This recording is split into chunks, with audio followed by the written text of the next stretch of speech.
Hello दोस्तों, मेरे YouTube channel में एक बार फिर से आपका स्वागत है। आज हम पढ़ेंगे लघुत्तम समावर्त किसे कहते हैं। तो वह छोटी से छोटी संख्या जो प्रत्येक दी गई संख्या द्वारा पूर्णतः विभक्त हो जाए, दी गई संख्याओं का लघुत्तम समावर्त कहलाती है। चलिए एग्जाम्पल से समझते हैं इसको। जैसे कोई एक संख्या ले रहे हैं, जैसे हम ले रहे 2, 4 तथा 7। इसका जो लासा है वो 28 है। ठीक है, अब परिभाषा समझिए इसकी कि परिभाषा में कहा गया है कि वह छोटी से छोटी संख्या, यानी कि ये जो प्रत्येक दी गई संख्याओं, मतलब प्रत्येक दी गई संख्याएं कौन सी होंगी, जिन संख्याओं का हम लासा निकालेंगे। तो ये संख्याएं दी गई हैं 2, 4, 7, प्रत्येक दी गई संख्याओं द्वारा पूर्णतः विभक्त हो जाए, मतलब कौन सी, जो इसका लासा निकलेगा वो लासा जो है वो संख्या जो दी गई संख्याओं जिनका हम लासा निकाल रहे हैं उन संख्याओं से पूर्णतः विभक्त हो जाएगा, तो वो दी गई संख्या उस संख्याओं का लासा कहलाएगी। जैसे ये 2, 4, 7 का लासा जो है 28 है। देखो ये 2 से भी विभक्त हो जाएगा। ये 2, 14 दूनी 28, 4 सत्ते 28, 7 चौको 28, यानी कि जो 28 है, यानी कि इसका लासा जो है वो इन संख्याओं से पूर्णतः विभक्त हो रहा है। तो ये 28 इन दी गई संख्याओं का लासा होगा। आपको समझ में आ गया होगा। फिर से समझते हैं कि वह छोटी से छोटी संख्या, यानी कि लासा वह छोटी से छोटी संख्या होगी जो प्रत्येक दी गई संख्याओं से, यानी कि जिन संख्याओं का अगर हम लासा निकाल रहे हैं तो उन संख्याओं से वो संख्या पूर्णतः विभक्त होनी चाहिए, उन सभी संख्याओं से। जैसे 2, 4, 7 का लासा 28 है, तो ये संख्या 28 जो है वो 2 से, 4 से और 7 तीनों से पूर्णतः विभक्त होनी चाहिए। तो अतः हम कह सकते हैं कि 28 इन संख्याओं का लासा है। अब लासा को हम कैसे निकालेंगे, तो इसकी जो तरीका है उसको हम अभी बता रहे हैं आपको। हमारा सवाल है कि 16, 24 तथा 36 का लासा ज्ञात कीजिए। ठीक है, तो देखो लासा इसका हम कैसे निकालेंगे। तो इसके लिए क्या करेंगे, इनके अभाज्य गुणनखंड करेंगे। अभाज्य संख्याओं के बारे में हमने अपने पिछली वीडियो में आपको बताया है, वो वीडियो आप जाके देख सकते हैं। तो इनका लासा जो है हम किस तरीके से निकालेंगे। ठीक है, इसके हम गुणनखंड करेंगे, इसको इस तरीके से लिख लीजिए आप। ठीक है, यानी कि 16, 24 और 36। ठीक है, अब इस संख्या को हम देखेंगे 2 से पूर्णतः विभक्त होगी। ये 2 से काटिए इसको, दुर्वट 16, यानी कि 2 का भाग 16 में 8 बार गया, 8 लिखिए। 2 का भाग 24 में कितने बार जाएगा, 12 बार जाएगा। 36 में 18 बार जाएगा, यानी कि कहेंगे कि 2 जो है वो 16 और 24 और 36 को पूर्णतः विभक्त करता है। ये 8 बार, ये 12 बार, ये 18 बार। ये संख्या फिर से 2 से विभाजित होगी, पूर्णतः विभाजित होना चाहिए, ये हम देखेंगे। ये देखो 4 बार पूर्णतः विभाजित हुई, ये 6 बार और ये 9 बार। ये संख्या फिर 2 से पूर्णतः विभक्त होगी, 2 दूनी 4, 2 तिया 6 और 9 नहीं होगी पूर्णतः विभक्त, तो उस संख्या को हम वैसे ही लिख लेंगे, 9 को वैसे ही लिख लेंगे। जो संख्या पूर्णतः विभक्त नहीं हो रही है अगर इस संख्या से, तो उसको हम वैसे ही उतार लेते हैं। ये देखो फिर 2 से विभाजित हो गई, ये हो रही है। ये 3 2 से पूर्णतः विभक्त नहीं हो रही है, इसको ऐसे ही लिख लेंगे, 9 को भी वैसे लिख लेंगे। अब ये हम देखेंगे 3 से पूर्णतः विभक्त हो रही है, क्योंकि 3 भी हमारी एक अभाज्य संख्या है। तो 1 और 3 एकम 3 और 3 तिरका 9, फिर 3 से करेंगे, 3 एकम 3।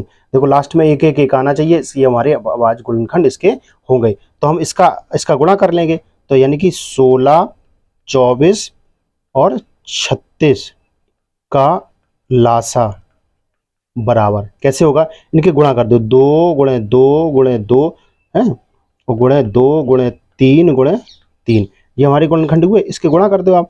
तो 2 का 2 में करेंगे 2 दूनी 4, 4 का 2 में करेंगे 4 दूनी 8, 8 का 2 में करेंगे 8 दूनी 16, 16 का 3 में करेंगे 16, 16 तिया 48, 48 का 3 में कर दो यहाँ पे, तो 3 24 की 4 आंसर लगा दो, 3 चौको 12, 13 14, 144। यानी कि ये मेरा आंसर हो गया। यानी कि 16, 24, 36 का जो लासा निकला वो निकला 144। ठीक है, अभी हमने पढ़ा था कि लासा क्या होता है। मैंने आपको क्या परिभाषा बताई थी कि लासा जो है वह छोटी से छोटी संख्या है। वह लासा जो है वह छोटी से छोटी संख्या है जो दी गई संख्याओं से पूर्णतः विभक्त हो जाए, यानी कि दी गई संख्याएं कौन सी संख्याएं दी गई होंगी जिनका हम लासा निकाल ले, यानी कि 16, 24, 36। इस संख्या से अगर हम इसमें भाग देंगे तो ये संख्या हमारी पूर्णतः विभक्त हो गई इन तीनों संख्याओं से। ठीक है, 16 से भी ये विभाजित हो जाएगी पूर्णतः, 24 से भी हो जाएगी और ये 36 से भी हो जाएगी पूर्णतः विभक्त। अतः ये 16, 24, 36 का ये लासा है हमारा। ठीक है, अगर ये संख्या जो लासा हम निकाल रहे हैं, अगर ये संख्या इस किसी संख्या से विभक्त नहीं हो रही है तो इसका मतलब हमारा लासा गलत है, यानी कि दी गई संख्याओं से ये वाली संख्या पूर्णतः विभक्त होनी चाहिए, तभी हम उसका लासा सही होगा मेरा। ठीक है, तो आप, आई होप आपको समझ में आ गया होगा। चलिए एक एग्जाम्पल और हम देखते हैं। अगला हमारा सवाल है कि 18, 24 तथा 60 का लासा ज्ञात कीजिए। ठीक है, तो वही तरीके से हम करेंगे। इसके क्या करेंगे, इसके अभाज्य गुणनखंड करेंगे। क्या है, 18, 24 और 60। ठीक है, इसको किससे विभाजित करेंगे हम, 2 से। तो दुनिम 18 और 12 दूनी 24 और 30 दूनी 60, यानी कि 2 का भाग दिया तो ये 9 बार इसमें गया पूरा, ये 24 बार, ये 36 बार विभाजित हुआ। ठीक है, अब फिर हम 2 से विभाजित करेंगे। ये 9 देखो 2 से पूर्णतः विभाजित नहीं हो रहा है, तो क्या हमने बताया, इसको ऐसे ही लिख लेंगे।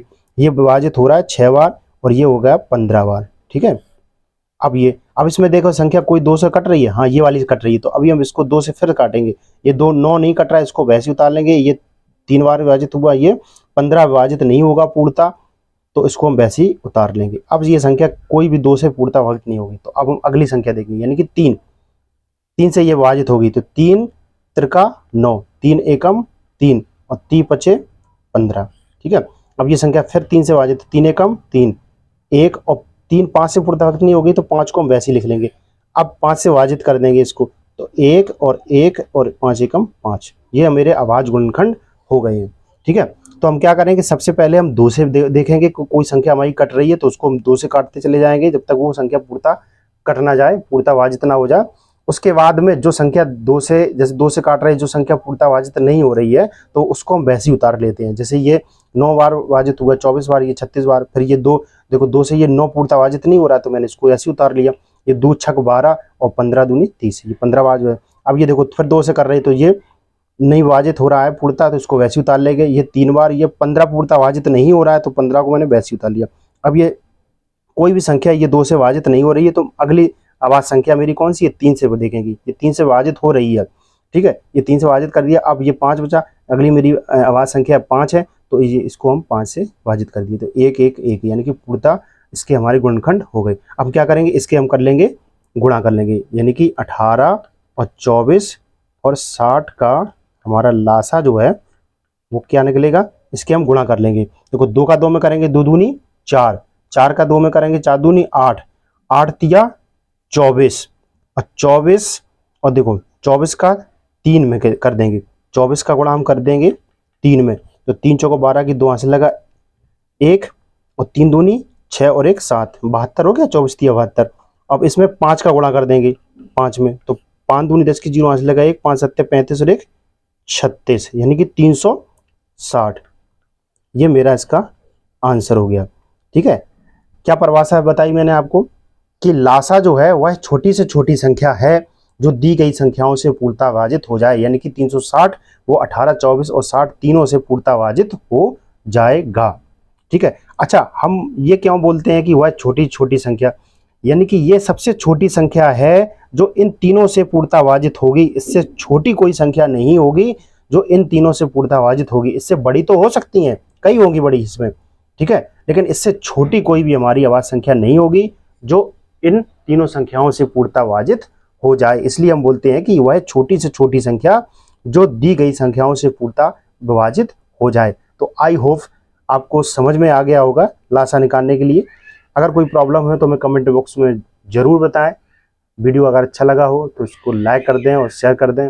हमारे चैनल को आप सपोर्ट ज़रूर करें, सब्सक्राइब कर लीजिए। इसी तरीके की वीडियो देखने के लिए बेल आइकन को भी ऑन कर लीजिए। हमारे चैनल को आप लोग सपोर्ट ज़रूर करें। इसी तरीके की वीडियो हम अपने चैनल पे आपके लिए लाते रहेंगे।